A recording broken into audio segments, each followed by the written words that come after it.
सर्वात प्रथमतः तर मला नाही वाटत आदित्य ठाकरेजी हे सन्माननीय मुख्यमंत्री साहेबांवरती बोलण्यासाठी पात्र आहेत. त्यांनी तुम्ही जसं म्हणलात ते माझ्या वयाचे आहेत, त्यामुळे वयाचा भान ठेवून खरं तर त्यांनी बोलणं आवश्यक आहे. त्याचबरोबर त्यांनी ज्या पद्धतीने सन्माननीय मुख्यमंत्री साहेबांबद्दल बोलले ते मी सुद्धा ऐकलं. पंख कापणे आणि ह्या सगळ्या गोष्टींनी तुम्ही हेडलाईन्स तर बनवाल, परंतु 2029ला लोकांचा विश्वास नाही मिळवू शकणार, अशी डायलॉगबाजी करून. त्याचबरोबर आमच्या पक्षाची प्रणाली, आमच्या पक्षाची शिस्त काय आहे, या गोष्टीची तुम्ही काळजी करण्याची आवश्यकता नाहीये. तुम्हाला जेव्हा काळजी करायला पाहिजे होती, तेव्हा तुम्हाला नव्हती. परंतु आता हे सगळे डायलॉगबाजी करून काही होणार नाहीये. आमचे सन्माननीय मुख्यमंत्री त्यांनी म्हणले, की त्यांची बॉडी लँग्वेज चेंज झाली आहे. लोकांच्यात बघा कशी रिएक्शन. काहीही तसं नाही. मी असं मानतो, की सन्माननीय मुख्यमंत्री साहेबांच्या आजच्या ह्यांच्या कार्यकालमध्ये जे निर्णय, विकासात्मक निर्णय होत आहेत. महाराष्ट्रामध्ये इतकी मोठी भर पडताना दिसते, की जिथं-जिथं काही गॅप्स होते, जिथं-जिथं विकास होत नव्हता, तिथं आता आमच्या सन्माननीय मुख्यमंत्री साहेबांच्या माध्यमातून मोठमोठ्या प्रमाणात निधी लावला चाललाय. मी तुम्हाला सांगतो, मी स्वतः जेव्हा ह्या संपूर्ण दौऱ्यामध्ये होतो, कित्येक देवस्थानाची जीर्णोद्धार होताना दिसतात. कित्येक ठिकाणचे रस्ते विकसित होताना दिसतात. अनेक ठिकाणी विकासासाठी निधी लावला चाललाय आणि बॉडी लँग्वेज त्यांची इतकी कॉन्फिडंट आहे. म्हणजे मी तर फडणवीस साहेबांना ह्या जोशमध्ये काम करताना खरंच कधी बघितलं नाही आणि त्यांच्याकडे बघून कुठं तर सर्वसामान्य जनतेमध्ये सुद्धा एक नवीन आत्मविश्वास महाराष्ट्राच्या खरं तर तयार होताना दिसतोय. त्यामुळे आमच्या पक्षाबद्दल तुम्ही काळजी करू नका असं मी त्यांना म्हणेन. सध्या आपण बघितलं बऱ्याच न्यूज आल्या आहेत की आता पुण्याचा सिया हो. गोळी प्रकरण असेल.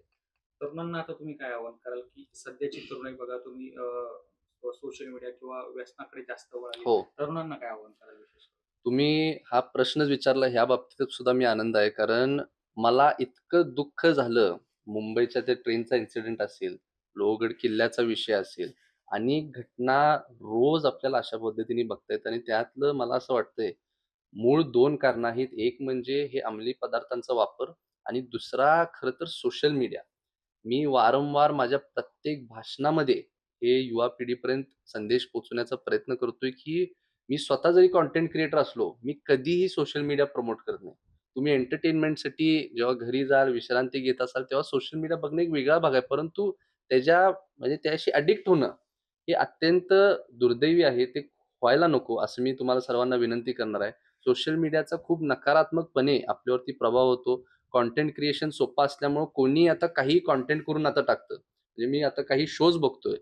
तर त्या शोमध्ये असं आहे, की एका व्यक्तीने यायचं, मनोरंजनासाठी काही करायचं आणि त्याला अपमान करणारे लोक असतात आणि त्याचा त्यांनी शो बनवलाय. त्यामुळे अशा गोष्टींचा खूप प्रभाव चुकीच्या पद्धतीने आपल्या मनावर. प्रश्न होता नीटचे पेपर फुटले. आता शिक्षकांचे टीईटीचे पेपर फुटले. त्यात आता भाजप पक्षाची किंवा एक तरुण म्हणून तुमची काय भूमिका? सर्वात प्रथमतः तर जे कोणी लोकं ह्या संपूर्ण प्रक्रियेमध्ये होते, मी खरंच त्यांचा जाहीर निषेध करतो. आज नीटचा पेपर फुटी असेल किंवा टी-ई-टीचा असेल, मी सर्वात प्रथमतः तर दोन्ही ठिकाणी एस-आय-टी स्थापना करून त्याच्यावरती कारवाई सुद्धा होत आहे. काही आरोपी सुद्धा दोन्ही ठिकाणी सापडलेले आहेत. मुळात 2 दिवसापूर्वीच दादाजी भुसे साहेब यांनी सुद्धा जे स्टेटमेंट दिलं, हे खरं तर मी युवा पिढीला सांगतो अत्यंत महत्त्वाचं आहे. जे झालं ते दुर्दैवीच आहे. परंतु आपल्या सरकारची तयारी कितपत आहे हे सुद्धा तुम्ही समजून घेणं गरजेचं आहे. जे आरोपी सापडले आहेत त्यांच्याकडं मकोका थ्रू कारवाई केली जाणार. Maharashtra control of organised crime act जेव्हा तुम्ही त्याच्या अंतर्गत तुमच्यावरती एखादा गुन्हा दाखल होतो, त्याची एकदम स्ट्रिक्ट म्हणजे एकदम कठोरातली कठोर ती कारवाई आहे. त्याचबरोबर त्यांनी एक अत्यंत महत्त्वाचं स्टेटमेंट केलं, की कायद्यामध्ये आम्हाला जर अशा पद्धतीने काही लूपहोल्स दिसत असतील, तर आम्ही कायदा बदलण्याची सुद्धा तयारी ठेवणार आहे. त्यामुळं हे एक अत्यंत महत्त्वाचं विधान आहे.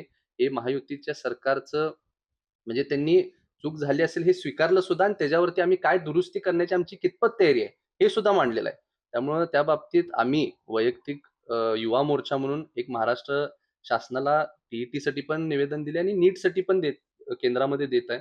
आत्ता काही दिवसामध्ये दिल्लीचं जे अधिवेशन होणार, तेव्हा मी स्वतः तिथं जाणार आहे. सारखा जो आता पेपर आहे, आजपर्यंत त्याच्या बाबतीत अशा काही घटना घडलेल्या नव्हत्या. अनेक स्पर्धा परीक्षा मोठमोठ्या प्रमाणात होतात. तर यू-पी-एस-सीला कुठल्या प्रणाली आहेत? तर त्याच आपण सर्व स्पर्धा परीक्षा जी आहेत, त्याला का नाही करू शकत? तर अशा काही गोष्टी आम्ही जाऊन मांडण्याचा प्रयत्न करणार आहे आणि मला खात्री आहे, की जरी ह्या गोष्टी झाल्या असतील, दुर्दैवी आहेत, परंतु इथून पुढे होणार नाहीत, असं आमचं सरकार काळजी घेईल. बघितलं युवीटीचे अनेक खासदार आता मागे बघितले 6 खासदार फुटलेत किंवा आता आमदारही काही संपर्कात आहे भाजपच्या. काय काळजी घ्यायला पाहिजे त्यांनी? मी तुम्हाला खरंच सांगतो, आता मी अजून एक गोष्ट काल ऐकली, की त्यांना आता स्वतः खरं तर आत्मचिंतन करण्याची गरज आहे. अहिर साहेबांसारखे इतके मोठे व्यक्ती जेव्हा महायुती सरकारमध्ये येतात, त्याबद्दल सुद्धा ते असं म्हणतात, की ह्यामध्ये आश्चर्यास्पद काही नाहीये. म्हणजे एक तर त्यांनी त्यांचं अपयश मान्य करून टाकलंय.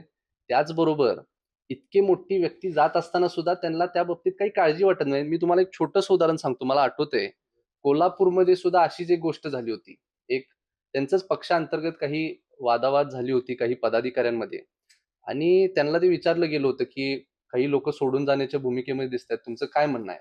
तर त्यांनी त्यावेळेस म्हणलं होतं, की आमच्यासाठी सगळ्यांना शेवटचा आदेश हा पक्षाच्या वरिष्ठ पातळीवरनं येतो, म्हणजे तेच देतात आणि जर ज्यांना काम करायची इच्छा आहे त्यांनी करावं, नाहीतर सोडून जावं. आता असं जर तुम्ही तुमच्या पदाधिकाऱ्यांना किंमत देत असाल, तर कसं तुमच्याबरोबर कोण राहील?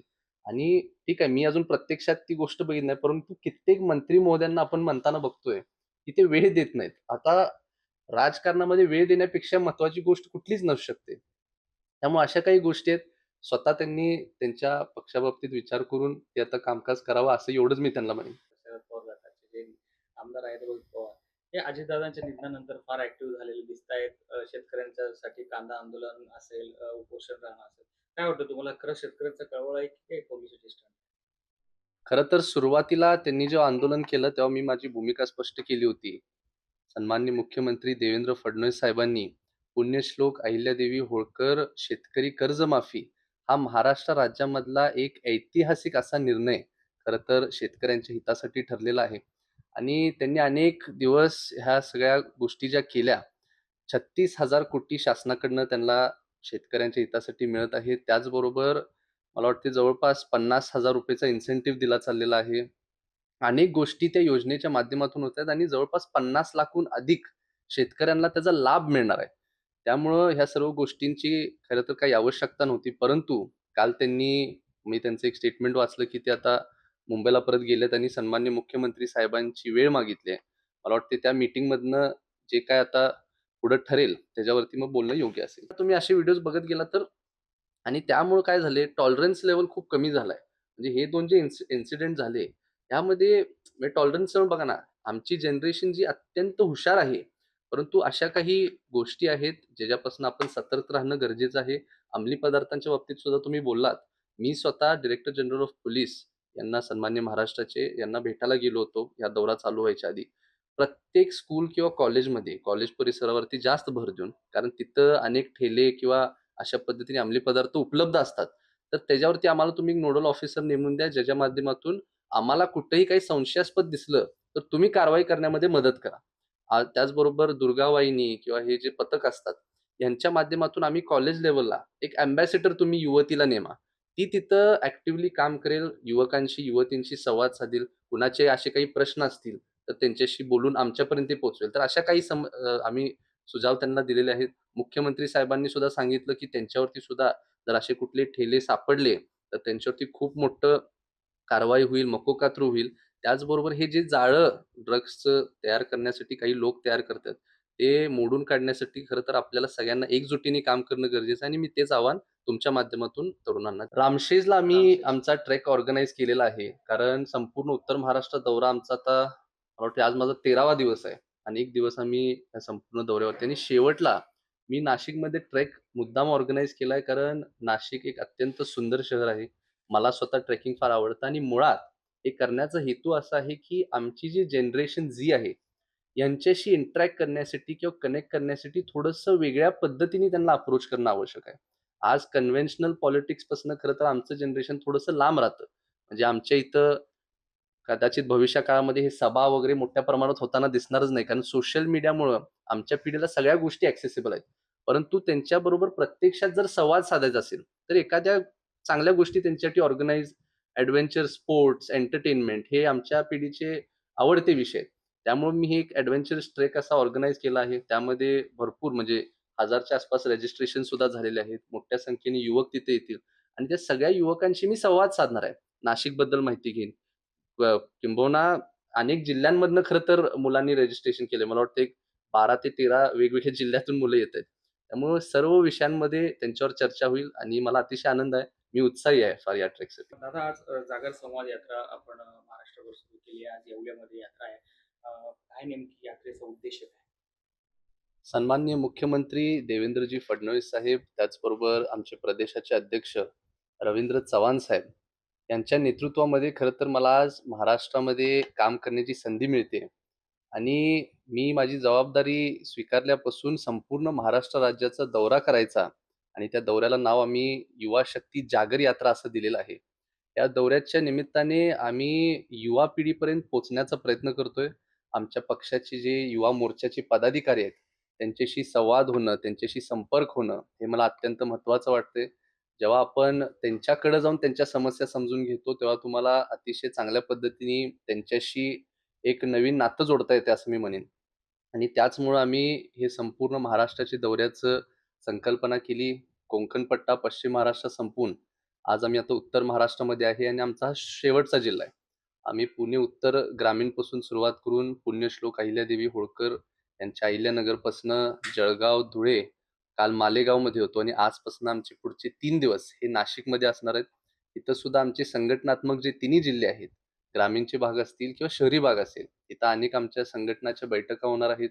त्यांच्याशी संवाद साधणार आहे, चर्चा होणार आहे आणि त्यातून चांगल्या पद्धतीने एकदम सकारात्मकपणे आमच्या सर्वच पदाधिकाऱ्यांची एक भूमिका ठरत आहे. मला त्याचा अतिशय आनंद आहे.